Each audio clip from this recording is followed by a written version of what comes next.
The Angry Marks Podcast Network is brought to you by WrestleWork, a social network to connect, create, and share everything about pro wrestling. Check it out today at WrestleWork.com. You're listening to the Angry Marks Podcast Network.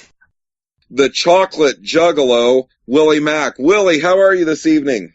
I'm doing good so far, just chilling, enjoying life. Where are you tonight? Are you in Los Angeles? Nah, I moved to Las Vegas. Oh, what are you doing in Vegas tonight?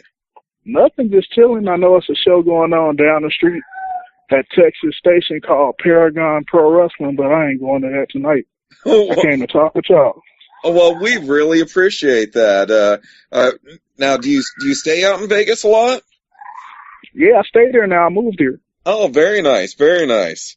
Well, I want to introduce you to one of your another guy in the industry, and he's a big fan of yours, and you guys share the same first name. He goes by Will. Morningstar Will Huckabee. Why don't you talk with the milk chocolate Willie Mack? Willie, how you doing today, man? I'm doing good.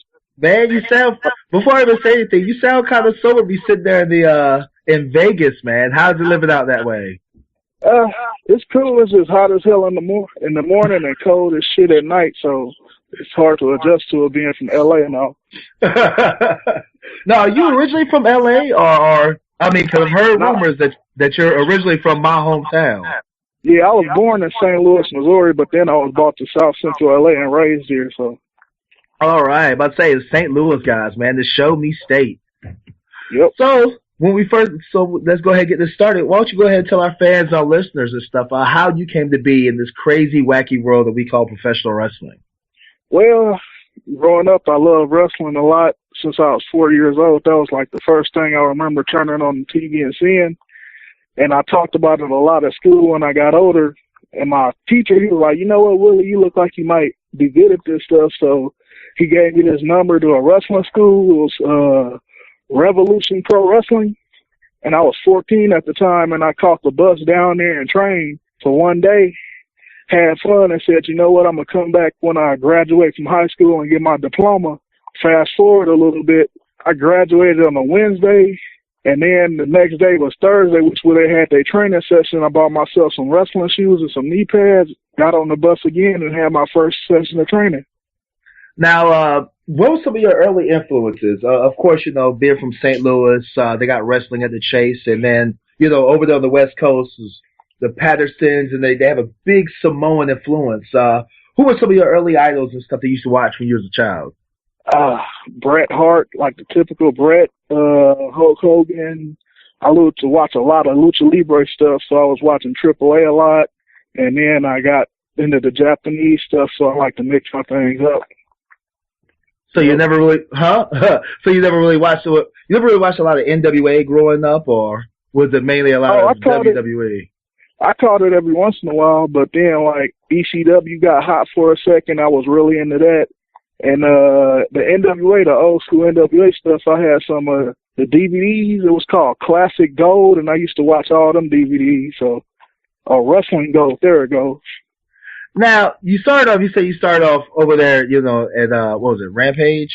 Renegade Revolution Pro Wrestling. Revolution Pro. How did you end up going, at the time it was NWA Championship Wrestling from Hollywood. Now it's just Championship Wrestling from Hollywood. How did you end up getting that booking? Well, I wrestled for another company out in California called Alternative Wrestling Show, which was a part of the NWA.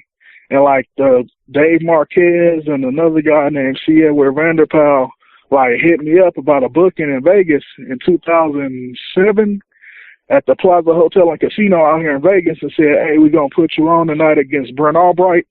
And I said, all right. And that's how I kind of all started off. Now, you was there at Championship Wrestling, man, when it was at its very peak, when Championship Wrestling from Hollywood was probably the crown jewel of the NWA. Adam Pearce, Colt Cabana, you already mentioned Brett Albright. How was it working there around all of these guys who were such great top-notch indie wrestlers? It was great because, like, I was just in the locker room putting my stuff on, and then I had to take a step back and look around me, and I saw all these dudes that's been around the world. Some of them was in WWE for a hot minute, and I'm like, what am I doing here? But it was a good experience. They was all nice to me. Did they ever give you any kind of advice and stuff, before the shows, after the shows, watching your matches? Yeah, like, starting off, like, you had boys in the back watching your stuff, and they'll tell you about little things you messed up on. And they told me little things like, be more you and stuff like that. And I just took it and kept it in my back pocket, and I've been doing it ever since. Because if they didn't like you, they wouldn't tell you a damn thing, you know what I mean? So I guess they liked me, so they gave me as much info as they could, and I thank them for that.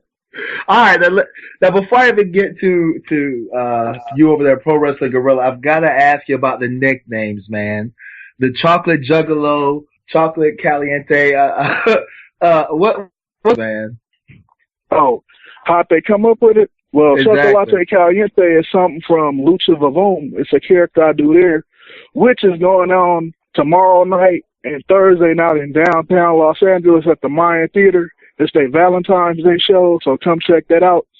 21 and over crowds is burlesque and lucha libre wrestling. You can't go wrong with that, man. See some nice ladies and see some wrestling too on the same show. Come on. Oh yeah. And the Chocolate Juggalo, well, that came from me being a big fan of like Psychopathic Records and ICP, and yeah, that's about it.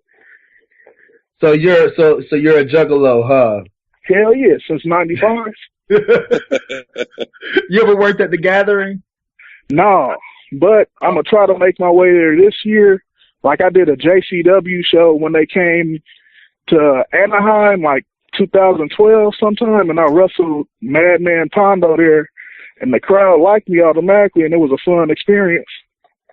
I'm about to say, we just, last week, well, not last week, a couple weeks ago, we just had Too Tough Tony, who, oh, yeah? Yeah, we just had Too Tough Tony on the show a couple of weeks ago, and of course, and we've had Congo Kong on a few times, and Madman Pondo. Mm-hmm. Yep. So I mean, hey, if you need us to, man, we'll shout you out and drop a line saying, "Hey, you need the Chocolate Juggalo on the next Gathering show."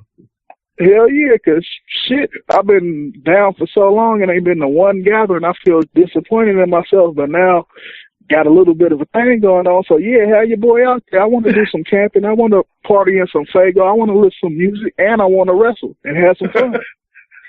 Now, how do you with the chocolate moniker and stuff, man? You ever hit up Kevin Hart on Instagram, on Twitter and stuff, and tell him to quit using your name, man?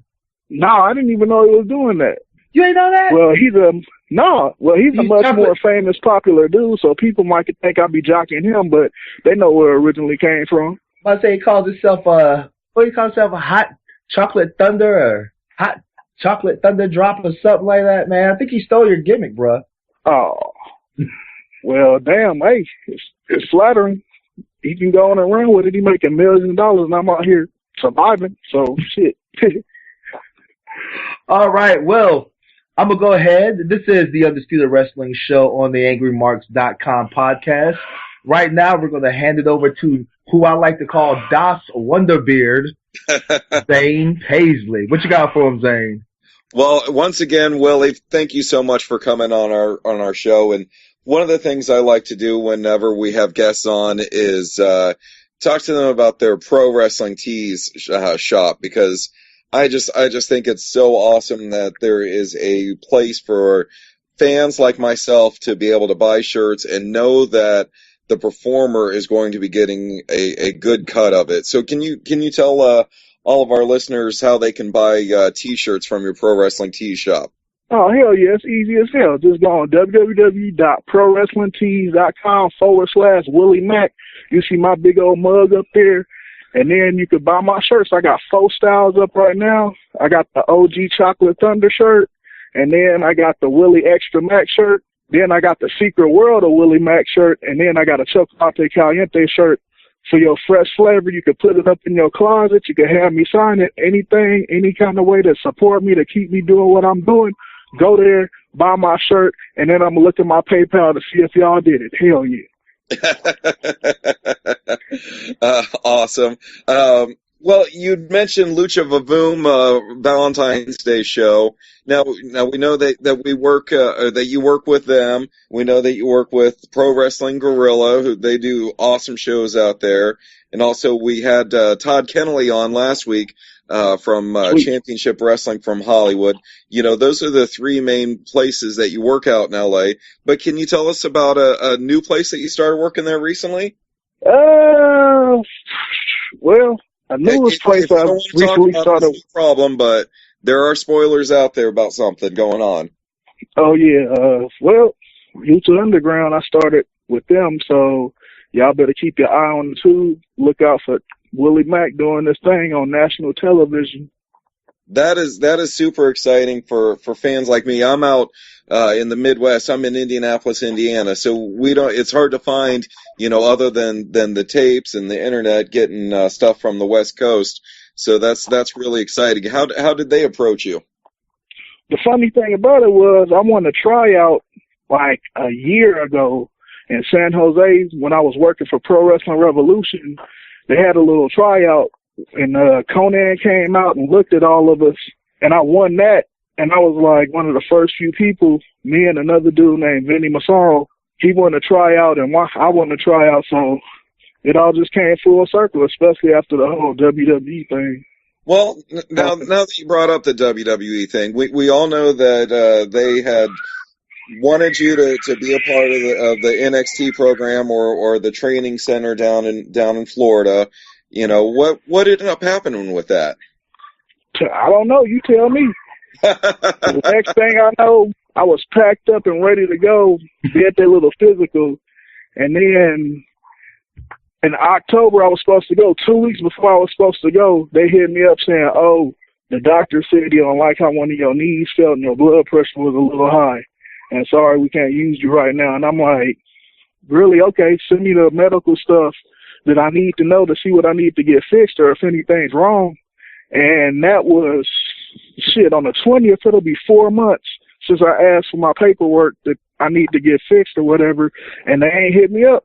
Are you kidding me? They haven't returned whatever they did for you since then?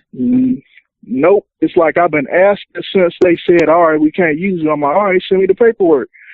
4 months on the 20th, it'll be since I ain't got no kind of paperwork. Like, I got my rescinded letter, like, saying they didn't want to use me or, like, my contract got terminated or whatever the hell. They FedExed that to me. But I'm like, why you can't FedEx me my medical paperwork or whatever the hell is supposed to be wrong with me, too? That really doesn't make any sense, especially since it's your medical information. You should have the right to it. I know, right? But I don't know. Something seemed funny about that. It's like, when they want you, they'll hit you up quick as hell and quick to respond. But once they can't use you, it's like you got like leprosy or something. Like, I felt like I had a disease or some shit. Like, y'all ain't hitting me back. What's going on? You know what I'm saying? Did they send you a prescription for Z-Pack or anything like that? No. Well, that is crazy. But the funny thing was, I went and got like some blood pressure medicine, like help me out. I started eating good, like around the time they told me about it, and then once I sent the results back, they're like, "Oh, we can't use you." So I don't know what's up. Huh. Well, I'll get to my sources and try to get some answers for you before the interview's over. Yeah, 'cause like the thing that pissed me off, it's like, all right, y'all saw me for 3 days at y'all tryout camp, whooping ass, doing the best I could, and y'all didn't see nothing wrong with my knee or blood pressure then, but now it's a problem. I am really confused because that does not make any sense at all. I know. It didn't make no sense to me either. Well, this is the Undisputed Wrestling Show on Angry Marks Podcast Network. Once again, you can hit us up on Facebook. Look for us as the Undisputed Wrestling Show. You can hit our website, www.theundisputedwrestlingshow.com or .weebly.com. I'm going to tag in the Morning Star, Will Huckabee. Will, what do you have for Willie Mack? All right, Willie, now it's time to get into the nitty-gritty. You ready? All right, I'm down. All right. Long-standing, I guess it's folklore that you was a fan of Pro Wrestling Guerrilla before you left, became a wrestler, and then started working for the company. Is that correct?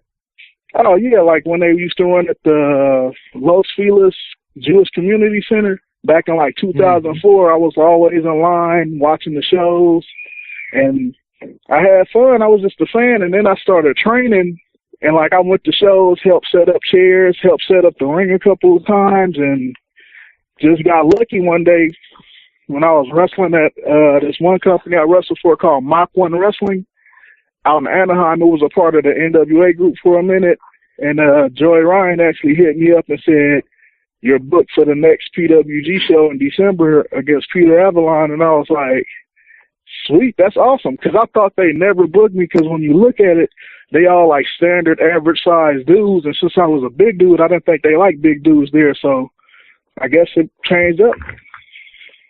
Oh yeah, now I will admit, and I put this, if anybody follows me on Twitter, on Facebook or whatever, follow me on Twitter at WAH or WA Huckabee and stuff. I have posted up there that your match with Kevin Steen, a couple months after your debut there, was probably one of my favorite, if not my favorite, pro wrestling guerrilla match of all time.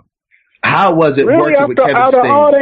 Out of all that crazy shit you see there, that was one of your favorites? Cool. Well, I'm going to tell you right now, I'm a big guy also, you know what I'm saying? 5'10" and a half, 260 pounds. I've been working out, going to the gym, but I was always the big guy in wrestling also. So seeing a guy of your size who is as athletic as you are was a huge inspiration to me, especially for these guys who would say you had to be in shape, you had to have the bodybuilder look to make it in professional wrestling.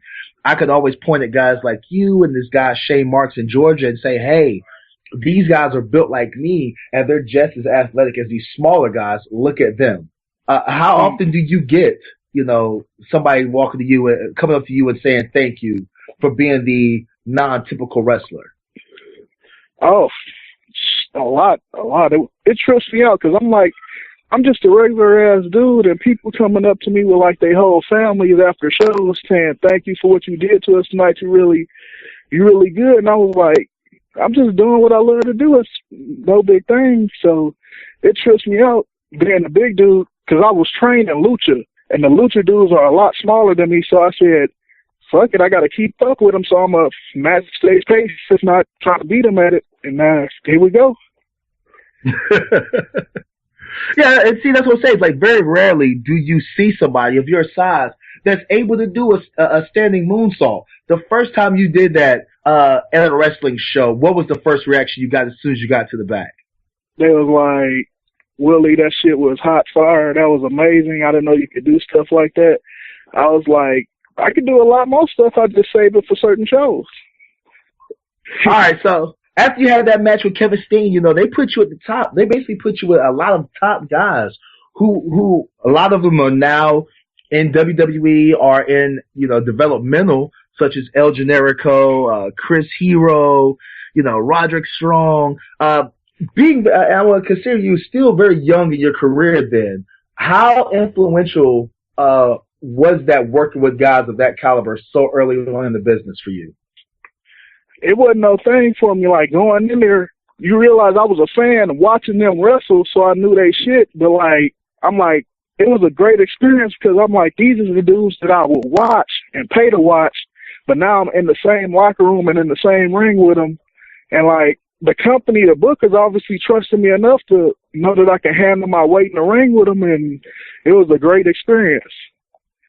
Now, did you ever get, ragged on a little bit about being a fan who went to school and became a wrestler? Or did you get a lot of respect because the guys felt like you came in the right way? Yeah, they respected it because you got to have your training to get in the wrestling. You can't just hop from the backyard or wherever you was doing it at and then think you're going to be great. I wanted to do it the right way. I found the right steps and got it done. And they was like, every time I wrestled them too, it was a clip. They were like, Willie, I remember you when you was sitting in the crowd. And then the next thing I know, you getting hot all over the indies and you became a good ass wrestler, turned from being a fan to a wrestler. And I'm like, thanks, shit. Just soak it all up and use it in the ring. Well, now, you've gotten the call. And in my opinion, you're being looked at by WWE. I would say they're going to call you back. What's your advice? You know, you see these young and up and coming wrestlers and stuff on the indies and stuff. What's your advice to guys who might not fit the stereotypical bodybuilder wrestling look? My advice is don't give a fuck about how anybody else look. As long as you can go in there, it don't matter if you're fat, tall, skinny, small, or midget, and you know how to wrestle and do your thing in the ring, that'll take you a long ass way. Like, look at me and look at other dudes. Like, I didn't care how my body looked. I used to be in shape, but then my appendix busted. That's why I got this gut. And like, yeah, just do your thing. Keep pushing hard enough. If your heart is in this shit to win it, you're going to go up in there and you're going to get it and get yourself known. It's all up to you. Now, I take it that you still follow everything that's going on in Pro Wrestling Guerrilla, correct? Somewhat. Not since like my last match there. I ain't really paid attention to it. Oh, I was going to say, what do you think about the product now and some of the newer guys that they're bringing in the Pro Wrestling Guerrilla? I don't know. All I know is they brought in Uha and a bunch of other people, but ever since I left, I ain't kept up with it. So you never like called up? I'm surprised they ain't hit me up because it's like after the whole WWE shit happened, they should know I was still local or around, and I was like to get booked again, but I don't know. I guess they don't need me or nothing. So I was going to ask you, working there, doing the tryout at WWE, is it as hard as they try to make it seem? Oh yeah, it's tough. It's a lot of damn cardio and me carrying around my weight, but I did my thing good enough and hung in there where they offered me a contract. I thought I was going to have to be all in shape and whatnot, but I went in there, did it, kept up with it, and they saw that I wasn't about to quit, and there we go. I was going to ask you about that. Was they so hung up on your look and everything? Or was it more about character? Is that what you feel they're going towards, a little more towards back to people having character than everybody having a certain look, or what? I think so, like if it fit that particular person, but it's still like wrestling was back in the days. You always want to look at the Hulk Hogan's or the big old buff dudes like Lex Luger's, but there's some of us that stick out that have a good enough character, they'll be like, all right, let's give this dude a chance. All right. Once again, ladies and gentlemen, if you're listening to it, this is the Undisputed Wrestling Show with myself and the Das Wonderbeard Zane Paisley. Zane, is there anything else that you would like to ask Willie Mack before I continue to run my mouth and stuff? Oh, no, that's great. Willie, once again, thank you so much for coming on with us tonight. Now, you'd mentioned that you have a big show this weekend for Lucha Vavoom. Their special Valentine's Day shows running out there. And where was that again? Oh, it's at the downtown L.A. at the Mayan Theater. It's off 11th and Hill Street. The shows start usually at 8 o'clock. And it's Wednesday night and Thursday night in downtown L.A. Then I'm coming back to Las Vegas for Sam's Town Hotel and Casino for FSW, Future Stars of Wrestling. You can catch me there. It's this Saturday night. The main event of that show is going to be Matt Hardy, who's the FSW champ, taking on Brian Cage in a tables, ladders, and chair match. So go check that out if you're in Vegas. I think you cut out. We heard Matt Hardy was the champion, and then it went black after that. Oh, well, Matt Hardy's the champion, and he's going to be taking on Brian Cage in a tables, ladders, and chair match. Check it out, Sam's Town Hotel and Casino out in Vegas this Saturday. Do you know who you're working with that night? Hell no, I just show up, and they be like, hey, you wrestling this? I'm this dude. I'm like, all right, cool, it ain't no thing but a chicken wing. I'll do it. Now, how can our listeners follow you and make sure that they stay up with you? We already mentioned ProWrestlingTees.com / Willie Mack, but how can they follow your events? Oh, you can hit me up on the Twitter at Willie_Mack, and you can get on Facebook and find me there as Willie Mack. And then the Instagram is the same thing, Willie_Mack. You can find me on there with some random ass pictures. You'll see a picture of me with my bearded dragons or my 2 little stanky ass cats or my 4 turtles. Now on Instagram, who are your favorite people to follow on there, or do you search out hashtags or anything like that? I usually be in a lot of the vapor, like the electric cigarette stuff. I follow a lot of that. I just recently followed Lucha Underground and a bunch of other, like, my wrestling homies. And, yeah, it's pretty cool. I try to not be on it too much because I know people be stalking it, and I don't want to be like a stalker or nothing. Feel free to stalk me, Willie. Yeah. Well, okay, since we're on the social media tip, what did you hear the news about Seth Rollins and some leaked photos yesterday? Oh, yeah, I heard about it, and my girlfriend showed me a picture that she found that one of her crazy-ass other friends sent to her, and, like, I was playing some Grand Theft Auto 5, and she said, "Hey, Willie, look." I turned my head. She got a big-ass Galaxy 3, and she put that shit right in my face, and all I see is, like, Seth Rollins. I see Seth Rollins' penis. I'm like, I don't want to see that shit. What the hell going on? Well, that was like, my he's next cool question. as hell. He's there cool any, as hell. I met him at WSX. And then I saw that side of him. I'm like, yeah, I don't think I needed to see that much. Are there any photos that are going to be released of you anytime soon? Anybody going to hack you, or are there pictures out there floating around? Hell no, I ain't that stupid. No, Very no, nice. no. You ain't going to see my black ass on the internet no time soon. Hey, Willie, before I kick it back over to Will to wrap up, can you do me a huge favor and say this is Willie Mack and you're listening to AngryMarks.com or something like that, whatever kind of spin you want to put on it? All right. What up? This is Willie Mack, and you listen to AngryMarks.com. Yeah, check it out. They got some good stuff for your earlobes right now. Thank you so very much, sir. I'm going to kick it back over to Morningstar Will Huckabee. Now, Willie, I gotta ask you this, because everybody, I'm in the business along with you and stuff, and we've always had to deal with scandalous, shady promoters. So I've gotta hear your worst story ever dealing with a promoter that involved, like, your worst payout. You got stiffed or whatever. The guy ran out with the money. Gotta hear that story.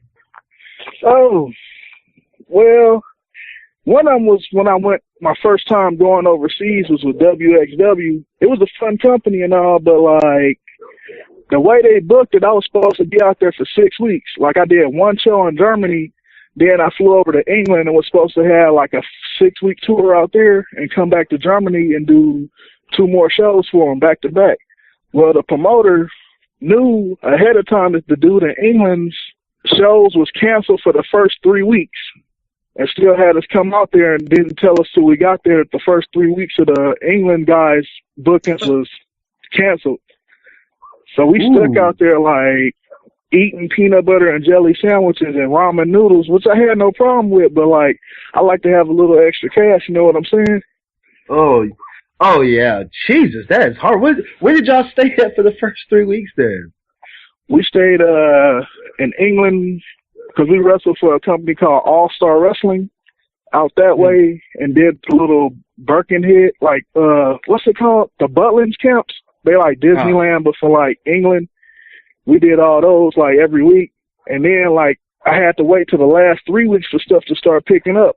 But I couldn't enjoy my payday because my luggage, since I had 6 weeks worth of clothes and stuff, cost me 162 pounds just to get on the fucking plane. Chill. So I spent like 300 and something American dollars on my luggage just to get back to Germany. And I was glad I had a United flight back home where I didn't have to pay for luggage. I was like, hell yeah. Any other horrible promoter or wrestling stories that you can share with us? Shoot. That's about one of them. It's a couple, but I don't want to, like, put the fools on blast too soon. But if any updates happen, you'll probably hear from me again. Oh. If they want me back. Uh-oh. So you is that a warning out to a couple of people?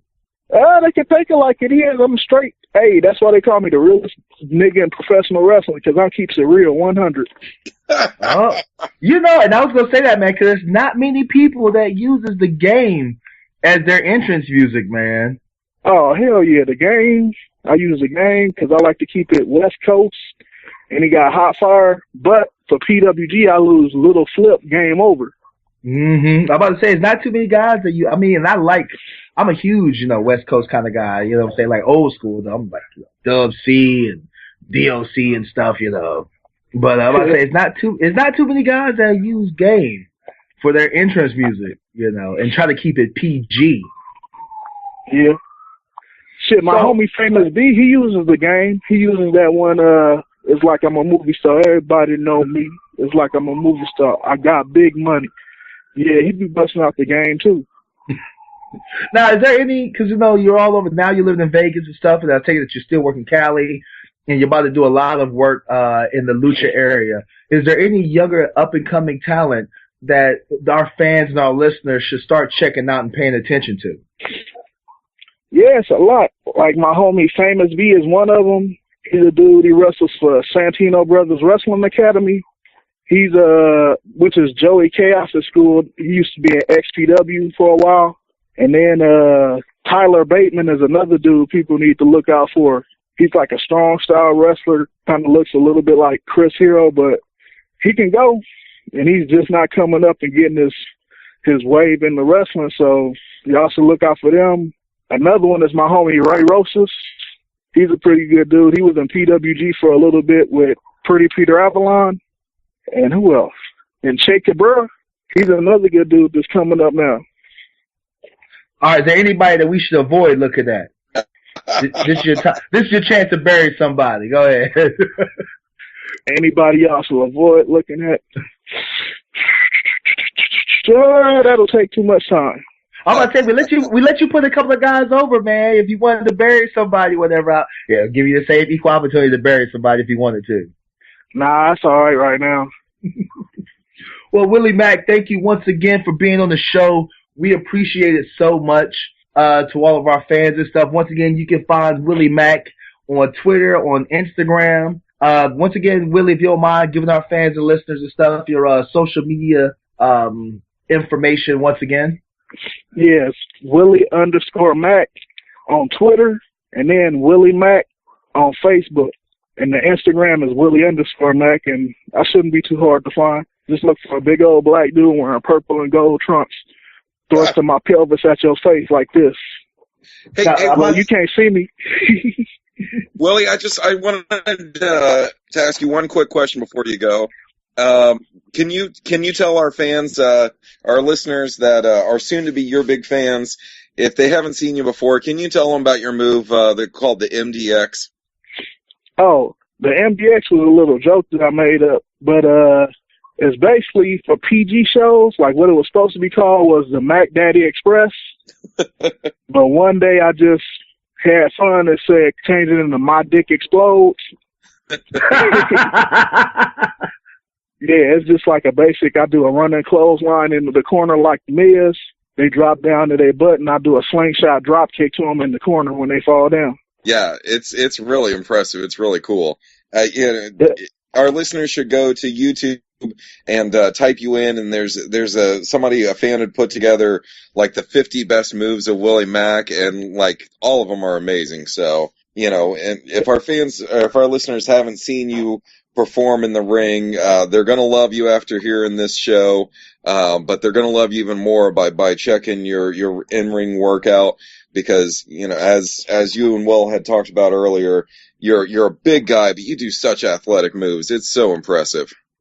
Yeah, I want to stick out. I just didn't want to be the generic. Like when I was starting out, they wanted me to be the big muscle dude or whatever, the big powerhouse that just did like power moves. But I'm like, I got tired of seeing that as a kid. Why would I want to be that? I want to be able to fly, wrestle, and do the power stuff all together. Mm-hmm. Yep. Well, and with your build, you can work with just about anybody. So that's pretty great. So once again, thank you so much for coming on with us this evening, and we look forward to talking with you again. Oh, hell yeah. Thank y'all for having me out, and hope y'all have a good evening out there or night, and go home safe after this. All right. Thank you. Thank y'all. Peace. The Angry Marks Podcast Network is brought to you by WrestleWork, a social network to connect, create, and share everything about pro wrestling. Check it out today at WrestleWork.com. You're listening to the Angry Marks Podcast Network.